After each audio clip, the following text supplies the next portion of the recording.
The Wendigo. Those who fall in the latter camp think Wendigo describes a lonely man-beast who lives in the forest waiting to feast on human flesh, while the Windigo is a cannibalistic spirit that possesses humans. Both concepts originate from Native American folklore and have ties to cannibalism. The Wendigo is a cold climate creature that's been spotted in Canada and in northern states like Minnesota. Some locals who have encountered the beast consider it a relative of Bigfoot, but reports describe the beast as more of a werewolf than a Sasquatch. Ethnohistorian Nathan Carlson says the Wendigo is often described as a creature with owl-like eyes, large claws, and an emaciated body. Others describe it looking like a skeleton with ash-toned skin. The strange being is said to live alone in the forest and feeds on human flesh. The Algonquian tribes called the Wendigo the spirit of lonely places, and they blamed many unsolved disappearances at the turn of the 20th century on Wendigo attacks.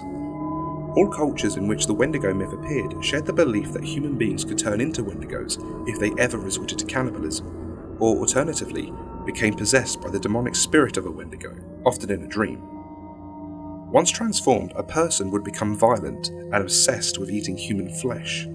The most frequent cause of transformation into a Wendigo was if a person had resorted to cannibalism, consuming the body of another human in order to keep from starving to death during a time of extreme hardship or famine. Among northern Algonquian cultures, cannibalism, even to save one's own life, was viewed as a serious taboo. The proper response to famine was suicide, or resignation to death. On one level, the Wendigo myth thus worked as a deterrent and a warning against resorting to cannibalism. Those who did would become Wendigo monsters themselves. One of the most widely resorted cases of Wendigo spirits possessing a human is that of Swift Runner, a Native American who murdered and ate his entire family in the winter of 1879. He claimed to be possessed by a Wendigo at the time of the murders and was hanged for his crime. Although his case is one of the most well known historically, there were many reports in the early 20th century of Wendigo spirits possessing people in dozens of communities from northern Quebec to the Rockies.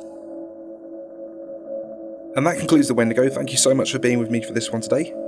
Please be sure to join the Facebook and the Twitter to get updates on when the next video is coming out, and if you can't wait that long, then become a patron today to get early access to every single video, your own sketches, new video updates, the private Discord, chat with me and the patrons, your own drawings, and you can see all the other cool side projects that I've got going on.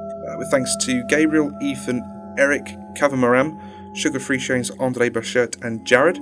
Big thanks to Payne Evan, and special thanks to Steffi for sponsoring the channel. And I'll see you all soon, guys. Take care.